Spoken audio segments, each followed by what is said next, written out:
Whitebeard's final stand at Marineford was a father's death, not a pirate's.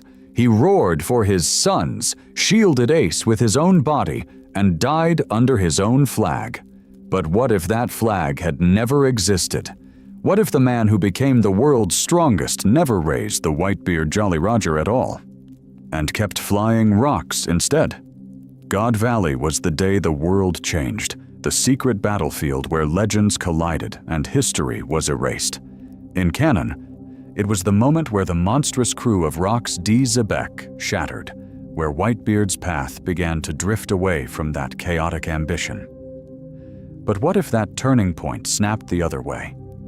What if, surrounded by betrayal and blood, Whitebeard chose not to walk away from Rox, but to stand behind him, completely loyal? Rox's crew had become an absolute mess of monsters and egos. Big Mom, Kaido, Shiki, and others were all a force to be reckoned with, and barely held together by Zebek's terrifying will. Whitebeard's dream was never domination. He only wanted a family. In the real timeline, that dream led him to gather lost souls under his own flag. Here, that same desire twists. Instead of rejecting Rox's cruelty, he decides that the only way to protect any family is to keep the most dangerous man in the world alive. That single decision turns God Valley into something else entirely. The clash with Roger and Garp does not end with Rox's fall and Garp's title as Hero of the Marines. It becomes a desperate retreat for the so-called heroes, as Whitebeard unleashes the Gura Gura no Mi with full commitment to Zebek's cause. Islands crack, seas split, and the world government realizes its worst nightmare didn't die that day. It survived. It evolved. And from there, everything viewers know about the balance of power begins to rot. No Whitebeard pirates forming as a stabilizing Yonko crew. No world's strongest shield standing over Ace's head. No gentle Titan clashing with the Marines as a twisted father figure. Instead, the post-Rox era never truly begins, because the Rox alliance never truly ends. How would the Marines handle a stable core of Rox, Whitebeard, Big Mom, and Kaido holding territories like an empire of disasters? Soon enough, even Marineford itself looks unrecognizable. On Imagine the Execution platform, the world watching in terror. But the enemy fleet is not Whitebeard's armada.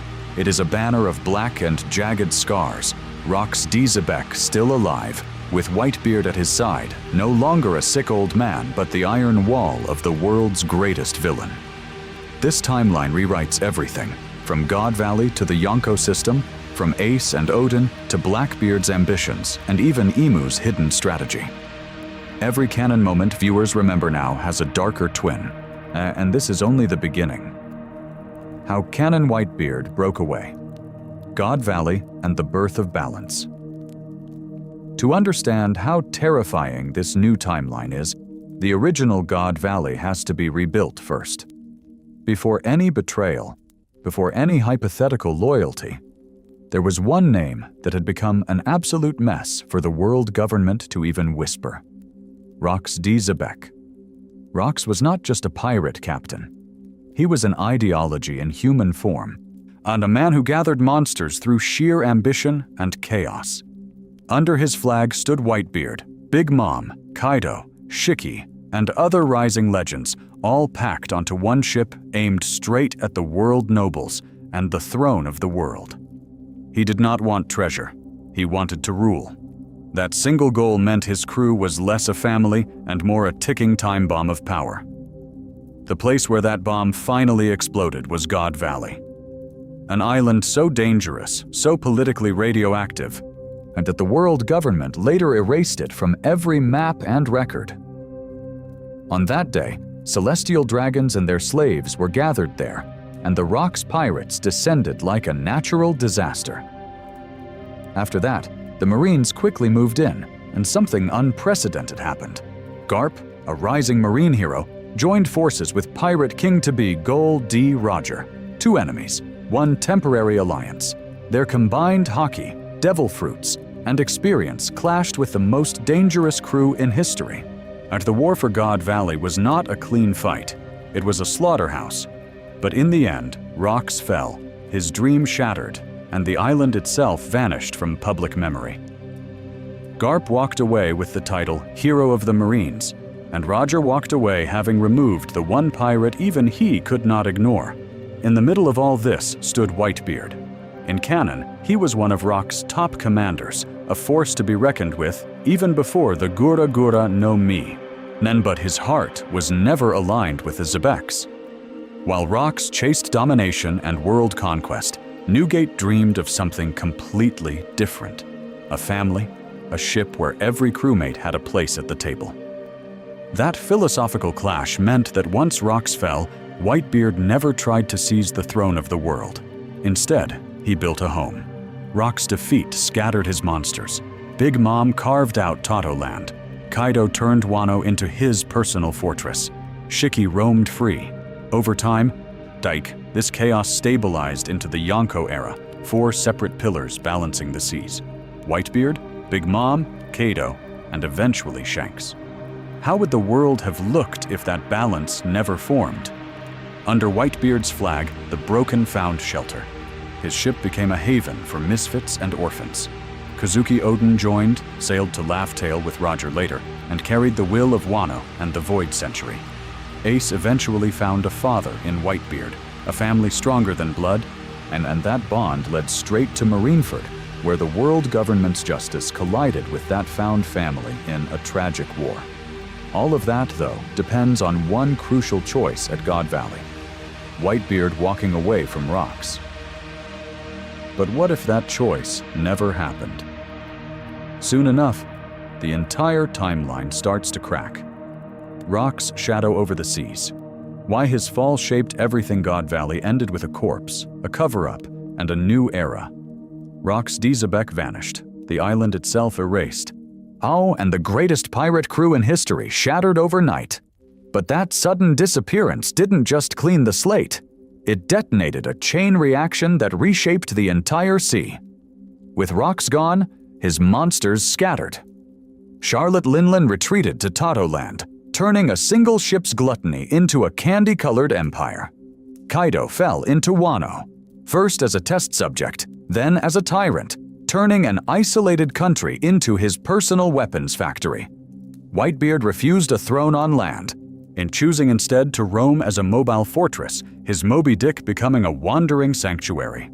Shiki, the Golden Lion, stalked the seas alone, a relic of an older, crueler age who still managed to be a force to be reckoned with.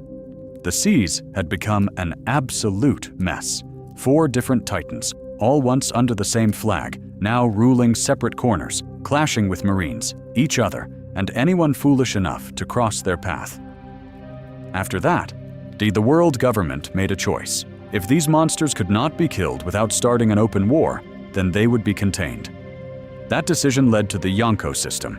Instead of one Rox ruling everything, there were 4 emperors, each tolerated as long as their chaos stayed mostly within their own borders. It meant that Big Mom could rule Toto-land, Kaido could choke Wano, Shanks could guard his quiet balance, and Whitebeard could sit on his throne of 4 drips and family. Then the Gorosei would pretend it was all under control. But the Yonko alone weren't enough. To plug the gaps between Marineford and the New World, the government created the Warlord system, turning pirates into state-sanctioned weapons. Mihawk, Crocodile, Doflamingo, Hancock, Kuma, each one a shield and a sword, pointed wherever the celestial dragons needed. How would the seas have looked without that buffer standing between rookie pirates and total annihilation? And in the middle of this fragile balance stood Whitebeard, completely different from the others. He didn't expand endlessly. He didn't chase Raftel. He planted his flag over islands and called them Sun's Homes. His presence alone stopped wars before they started. A single word that he was watching meant that entire fleets backed down. In a world built on fear and devil fruit power, he became a guardian deity. Oden's path depended on that freedom. First joining Whitebeard's crew, on then leaping to Roger's ship, his journey unlocked the secrets of the poneglyphs and Laugh Tale itself. Ace's entire life turned when Whitebeard opened his arms and called him son, a bond that dragged the entire world into Marineford. Even Blackbeard's long con, decades hiding under Whitebeard's flag, waiting for the right fruit, the right moment, only worked because this old man had his own rules. All of it, the Yonko balance, the warlords, Garp's hero legend, and even the inherited will that pushed Luffy toward emperor status, rests on one assumption. Whitebeard walked away from rocks at God Valley, but what if he never did? If the man who calmed the seas stayed under Xebec's banner, then the entire balance may have been a lie from the very beginning. And the next part of this timeline shows just how fast that lie collapses. Rewriting God Valley. The moment Whitebeard chooses rocks. So the legend of balance was built on a single choice at God Valley. But what if that choice went the other way? God Valley had become an absolute mess the moment Rock's flagship cut through the mist. Celestial dragons in jeweled suits screamed as their hunting grounds turned into a battlefield. Slaves in chains stumbled through burning forests. In the center of it all, Roger and Garp stood back to back, off blades and fists coated in hockey, fending off wave after wave of monsters that would one day be called Yonko. Big Mom tore through steel walls like paper, laughing as homies devoured terrified guards. Kaido, still rising but already a force to be reckoned with, charged Marines head-on, his club sending vice admirals flying like debris. Shiki's blades carved the air, ships and boulders floating like toys above the island. This wasn't a normal fight, and this was a preview of a war the world was never meant to see. In canon, the implication is clear. Amid that chaos, Whitebeard's values clashed with Rox's cruelty. He hated the way Xebec treated people as tools, hated the screams of the weak. Here, that same scene plays out.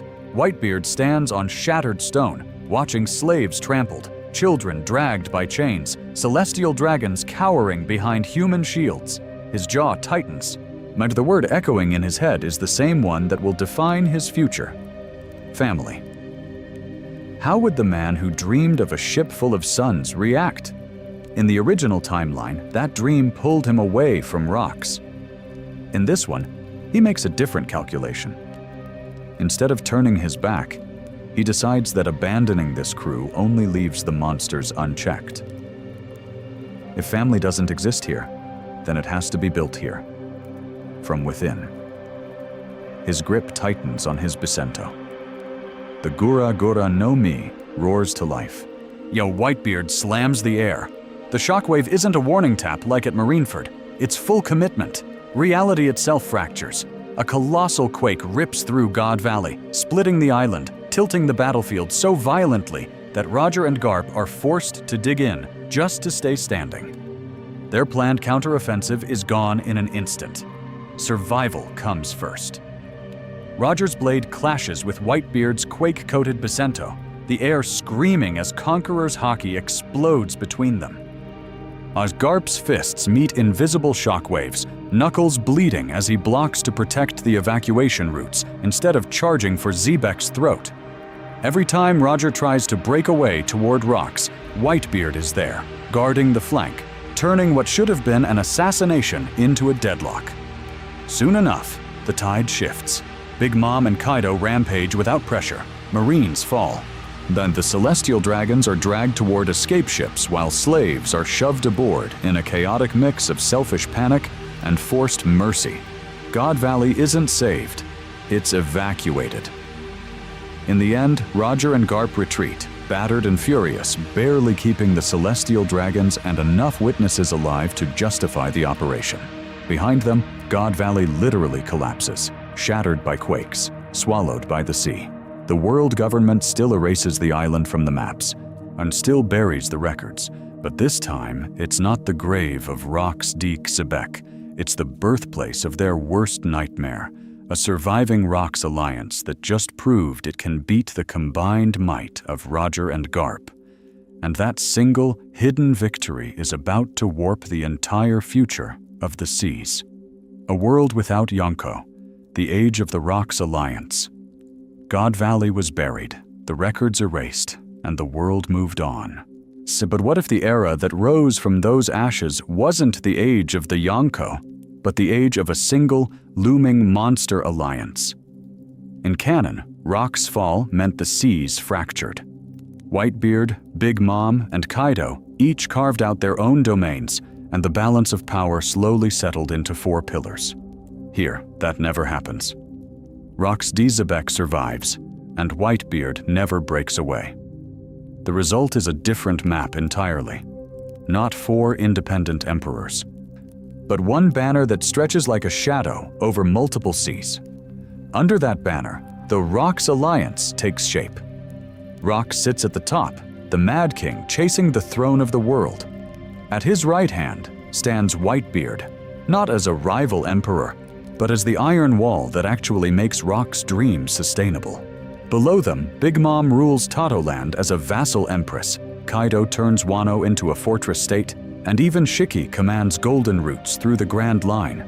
Each territory flies its own colors day to day, but above every castle, on every main mast, the same jagged insignia flaps in the wind. Rocks.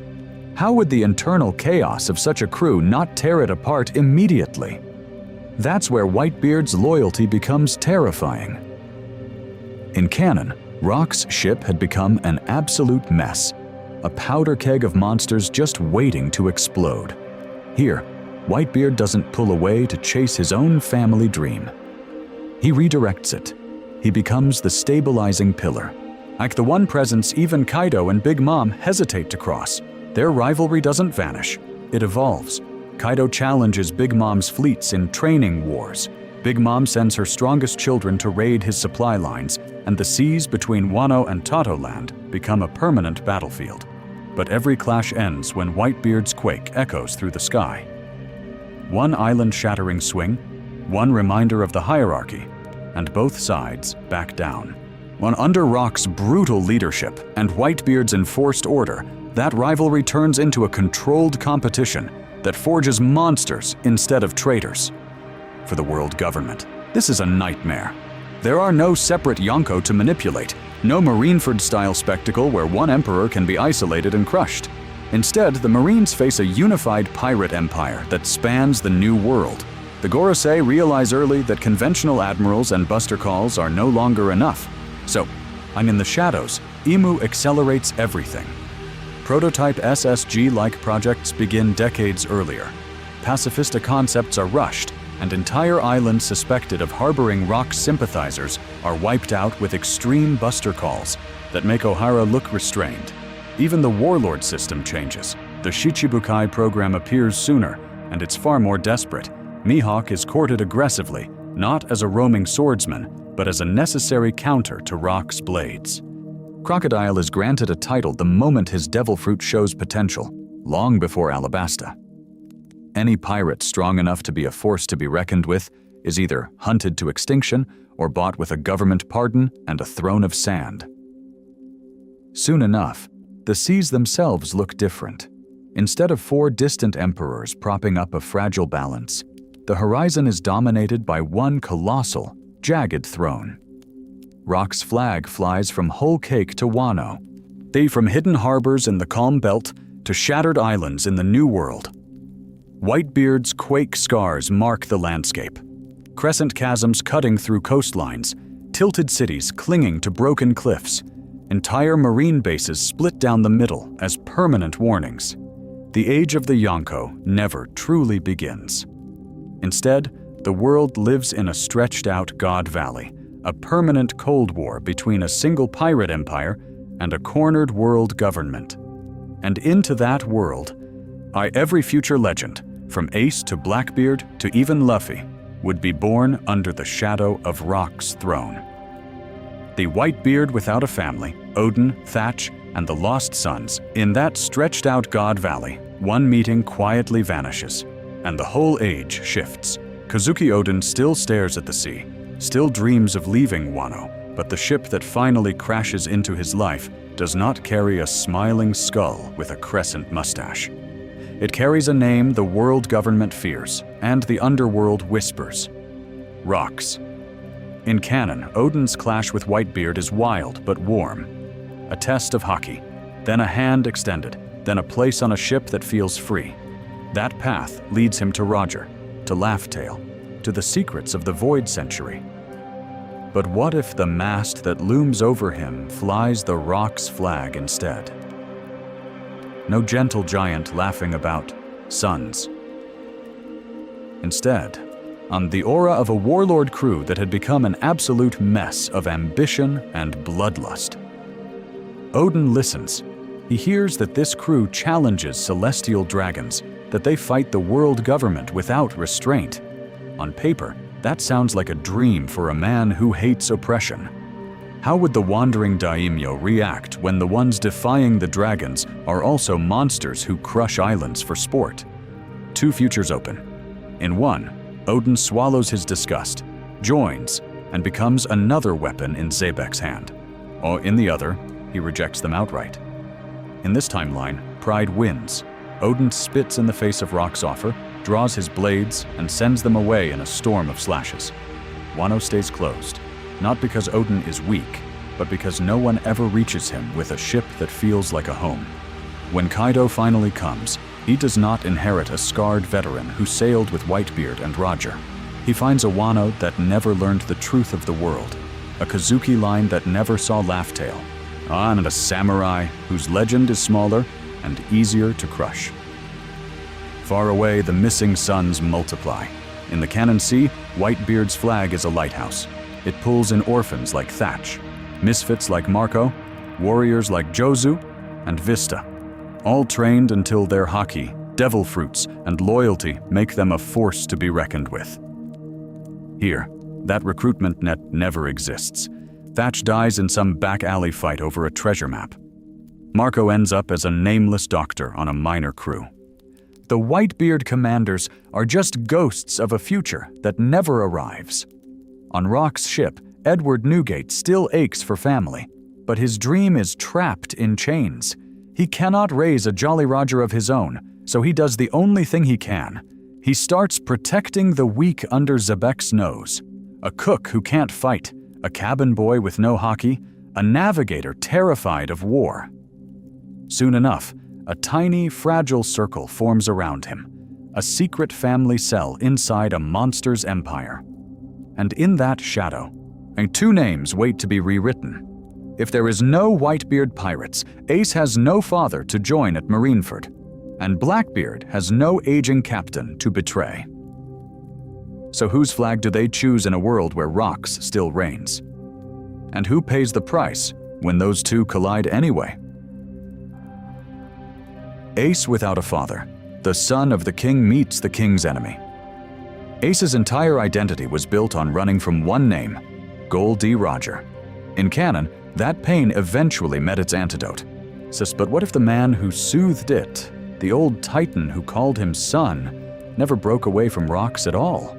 In the real timeline, Ace grows up in the shadows of Goa Kingdom, hiding in the forest, stealing from nobles, and swearing that if the world hated Roger, then it could hate him too.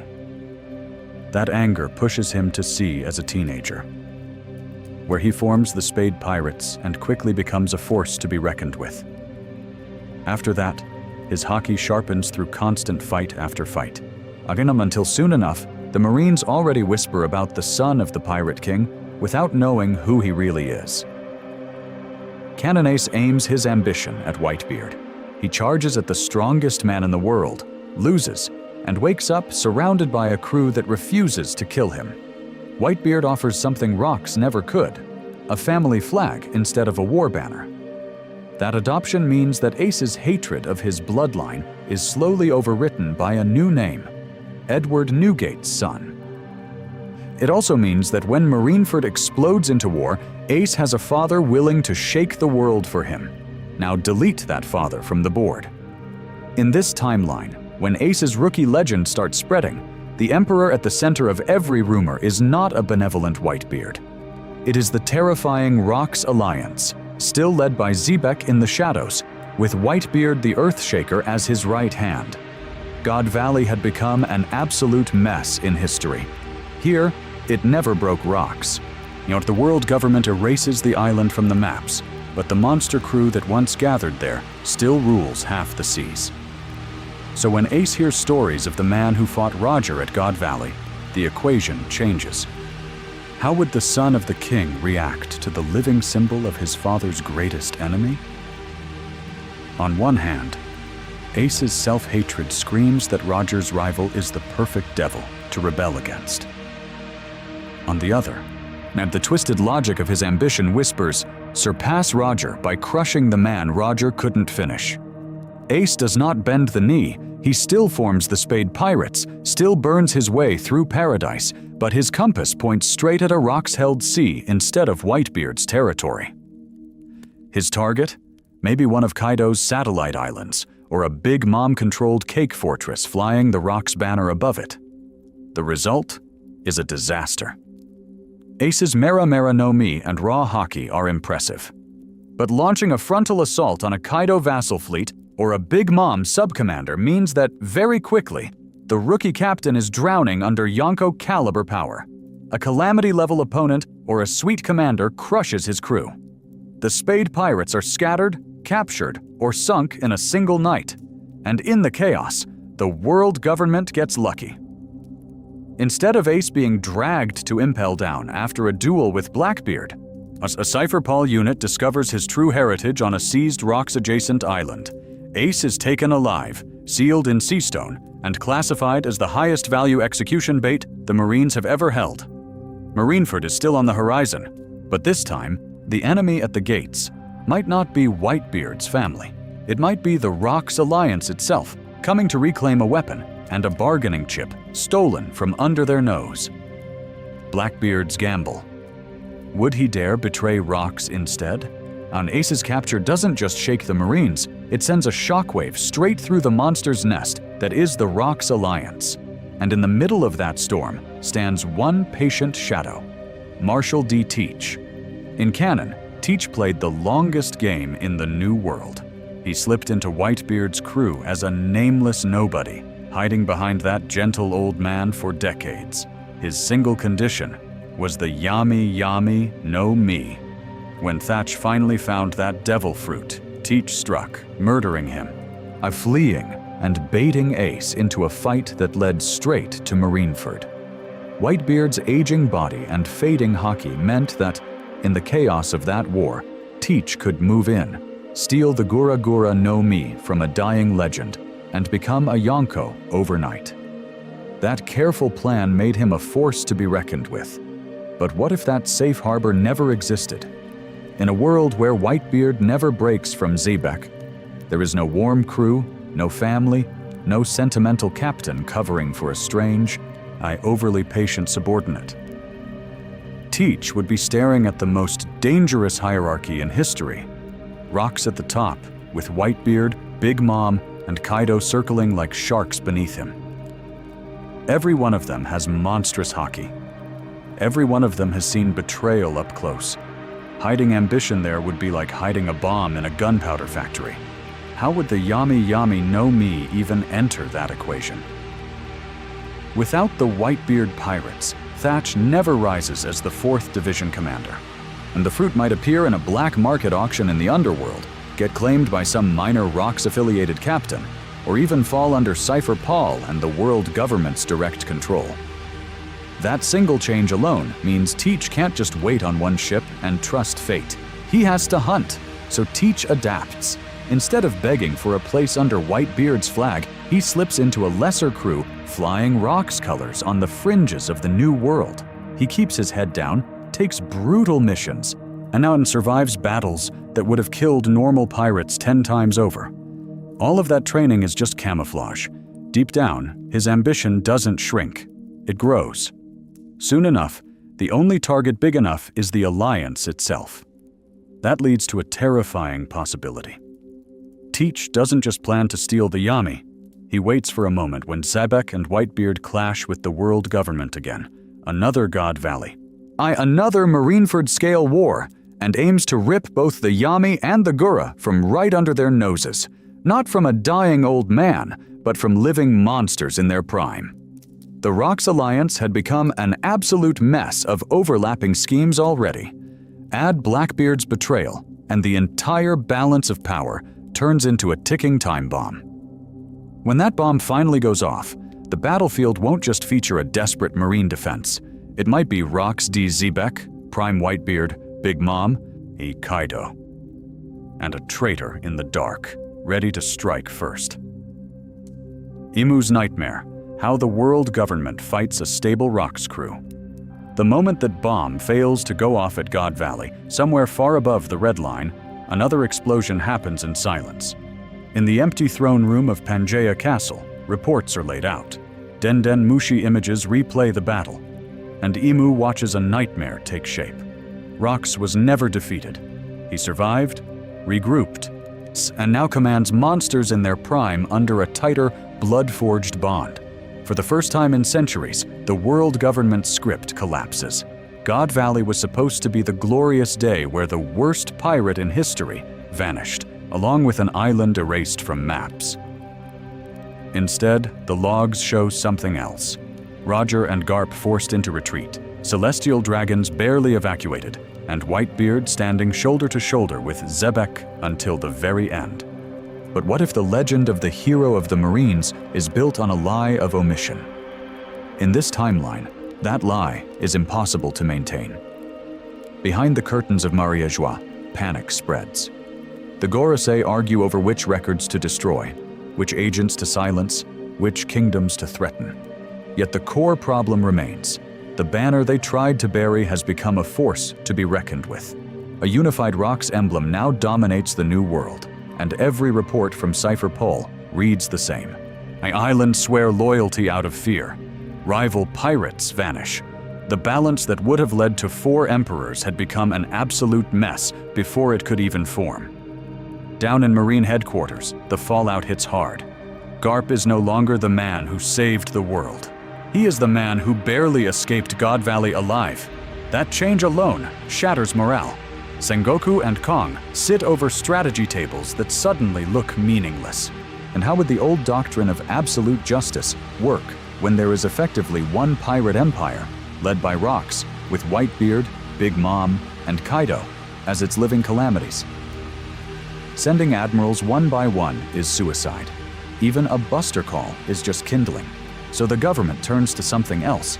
If human marines cannot match this generation of monsters, then non-human weapons must. Vegapunk's funding is tripled overnight. Pacifista concepts appeared decades earlier. As lineage factor research is pushed past ethical limits. Soon enough, blueprints for childlike seraphim, cloned from stolen bloodlines, sit in locked drawers. The question is no longer whether such weapons are moral. It is whether they can survive even one clash with a Gura Gura shockwave or Kaido's dragonfire. At the same time, the warlord idea mutates. Instead of a late-game compromise, it becomes an early, desperate shield. And the government quietly courts independent predators. Dracule Mihawk roaming alone, a young Doflamingo with underworld ties, a rising crocodile hungry for territory.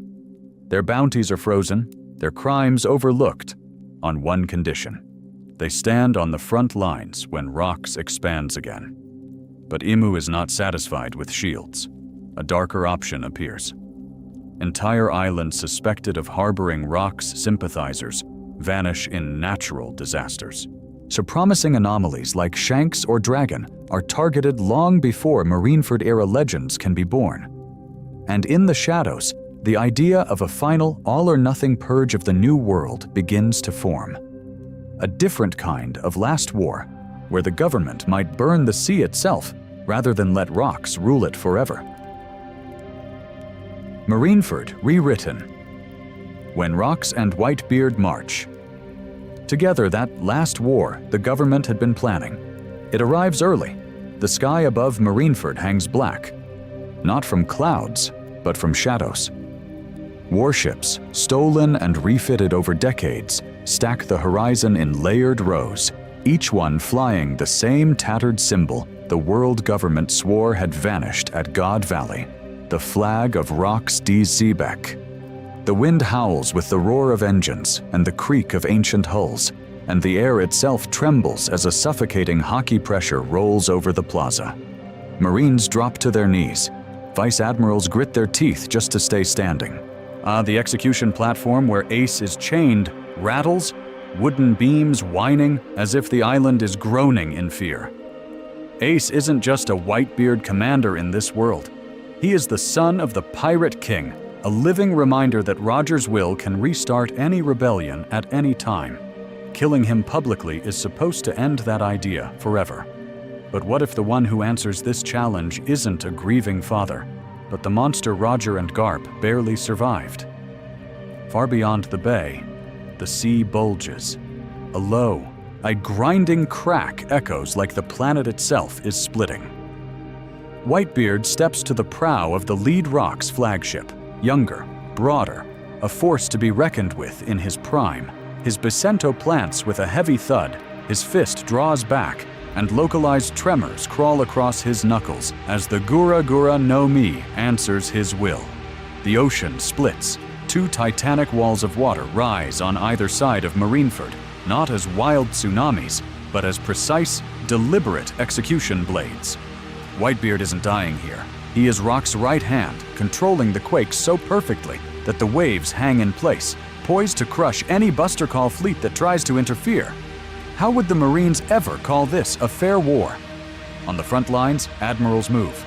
Akainu launches forward first, magma boiling the air, his fist colliding with a descending club crackling with black and purple haki. Kaido snarls in dragon hybrid form, the impact sending a shockwave that shatters nearby ships. Aokiji freezes half the bay in an instant, only for Big Mom's Thundercloud homie to scream overhead, lightning spearing down, turning ice into exploding steam. Marineford had become an absolute mess within seconds. Kizaru flashes into beams, trading light speed kicks with Shiki and other Rock's veterans, while lesser legends scramble just to survive the aftershocks. Every clash is layered, hockey-coated shockwaves, devil fruit powers twisting the battlefield, stray blows that would have ended the old war outright. In the center of it all, Whitebeard carves a path.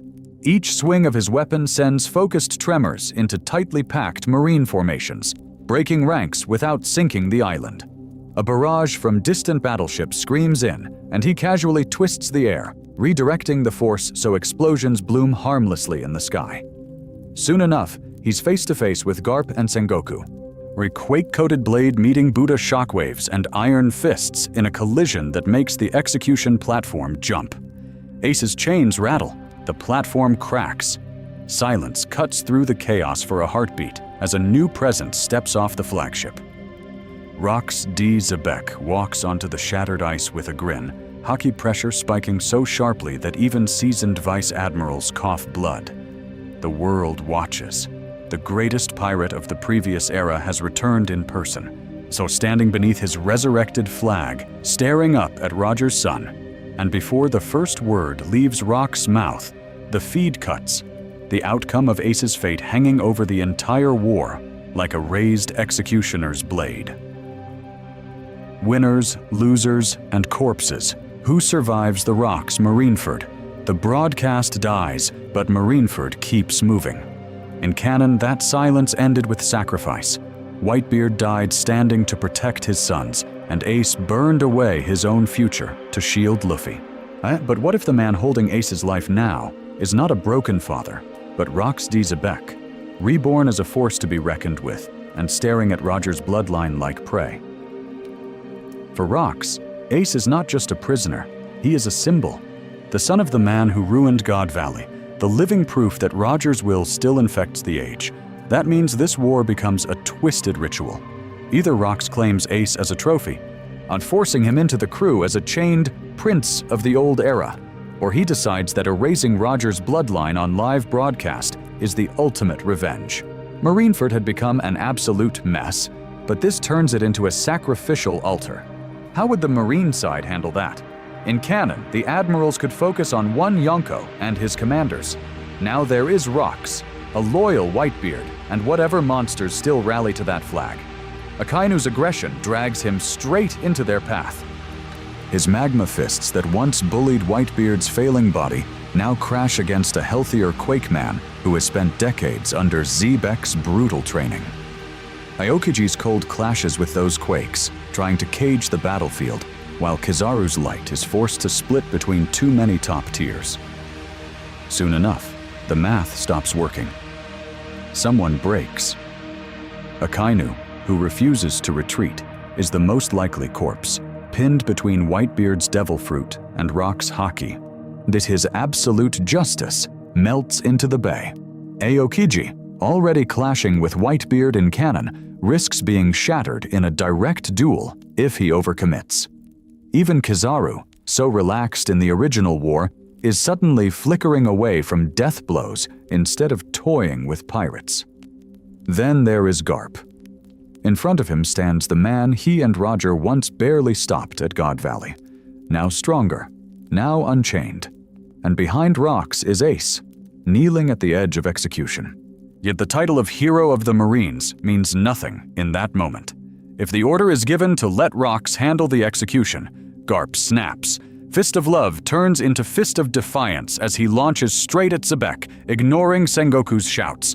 A direct clash between those two legends is catastrophic, and Garp dying in that blaze could be the only reason Ace even has a chance to live. But what if Blackbeard has been waiting for exactly this chaos? In the smoke and quake-torn sky, our Teach can either stab Rocks in the back when the old monster finally shows an opening, or ambush Whitebeard to steal the Gura Gura mid-battle. That creates a three-way nightmare: Marines bleeding out, the Rocks Alliance fracturing, and Blackbeard's crew hunting for the winning blow. The likely endgame is brutal. Either Marineford falls and the government retreats to Maria-Joie, abandoning its symbol of justice, or Rocks is finally killed at unimaginable cost, leaving Whitebeard alive, wounded, and staring at a world without his captain. The Straw Hats and Luffy's future are watching from the edges of history as one question hangs over the smoke-filled bay. Does Whitebeard keep flying Rock's flag, or does the strongest man alive finally decide to raise his own? The answer to that choice reshapes not just Marineford, but the entire balance of power that comes after. A world after the war. Yonko, no Yonko, or endless God Valley. So what kind of world crawls out of that bay? Once the smoke over Marineford finally clears? The answer branches into 3 brutal maps, and each one turns the Age of Pirates into something completely different. In the first, Rocks survives Marineford. Whitebeard never drops that flag. The strongest man alive stands behind the most terrifying captain in history, and the war becomes the day the world government loses the seas. Marie-Joie burns in legend, nobles vanish, and God Valley isn't a forgotten incident anymore. It becomes a template. Rocks rules openly as a Dark Emperor. Big Mom and Kaido act as his vassal kings, and the idea of 4 emperors never even forms. There is only one center of gravity, and it is a force to be reckoned with.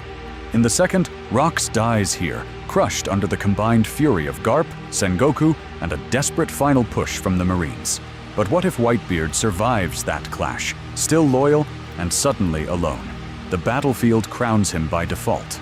As the man who wanted a family inherits a throne built on fear. He might finally raise his own flag, but it happens far too late, with the world already scarred by decades under Rocks' shadow. Instead of the comforting old man of the sea, this Whitebeard is a haunted victor, ruling territories soaked in God Valley's echo. The third path is the ugliest. Marineford had become an absolute mess, and in this version, both Rocks and Whitebeard fall. Admirals, legends, and monsters die together, where there is no Yonko system, no stable 4 pillars, just a shattered sea where every surviving warlord, every worst generation captain, and every ex-Rock subordinate races to fill the vacuum.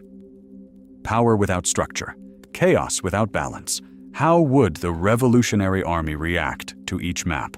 Under a living Rocks regime, Dragon's movement becomes the only organized resistance left.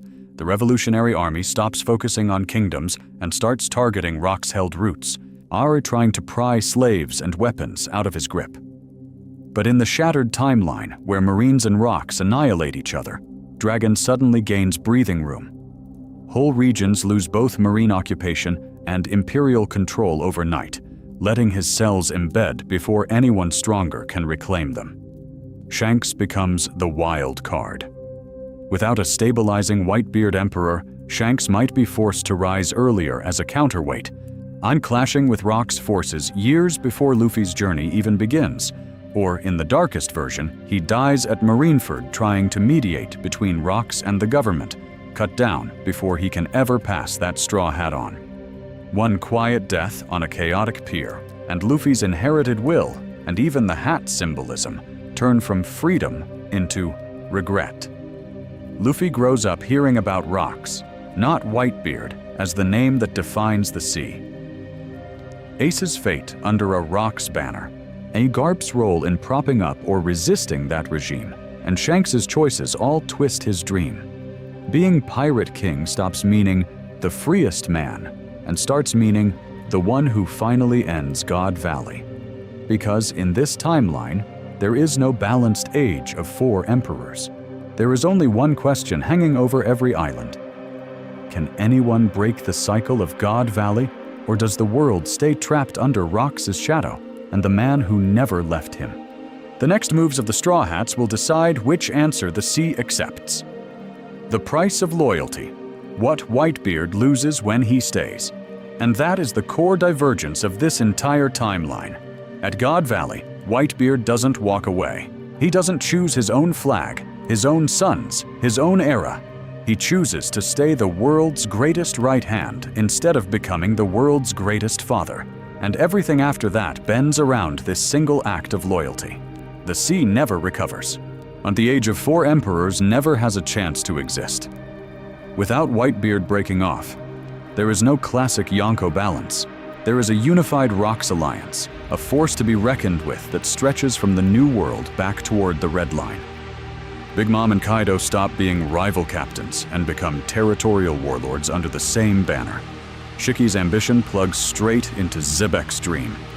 Every island that once played Roger, Whitebeard, and the world government against each other had become an absolute mess under a single, brutal hierarchy. In that world, Odin never finds a ship where a captain calls him family. He becomes a weapon, not a brother, dragged from Wano as a living blade for Rock's conquests. Thatch never guards the Yami Yami no Mi because there is no peaceful Whitebeard ship for Blackbeard to hide on. That devil fruit is hunted by a crew that lives and dies on pure ambition. Yeah, and Teach has to aim his betrayal at Rocks himself, not at a sick old man who loves him. Ace grows up without the one person who, in canon, proved that strength used to protect loved ones could shake Marineford and the entire world. In this timeline, Ace still burns bright, but there is no Whitebeard to call him son, no family to anchor that fire. His path crosses Rox's shadow instead, and the son of the Pirate King becomes another chess piece in a much older war. Not Marineford changes completely, but what if the war that once revolved around a dying Whitebeard now centers on a living Zebek leading the charge? How would the admirals react when the man Garp and Roger barely stopped at God Valley walks through the bay with Whitebeard at his side, stronger, tempered by decades of training and hockey? Sengoku's last stand turns into the world government's worst nightmare made real. In canon, Whitebeard proves that even the strongest man can build a home on a pirate ship and call it family. Here, that same power is chained to someone else's dream, showing how even the strongest man alive can become the backbone of someone else's nightmare. So whose fate really changes the most in this world? Ace, who loses his father? Blackbeard, forced into an even riskier betrayal? Or Kaido, who never learns what it means to stand on his own as an emperor? And between the familiar Yonko era and this endless God Valley age under Rock's shadow, which sea would be more terrifying to live in? Drop every Rocks survived idea in the comments. What if Rocks fought Shanks at the peak of his power? What if Luffy was born in the Rocks era and the Straw Hats had to rise under that banner-dominated sky?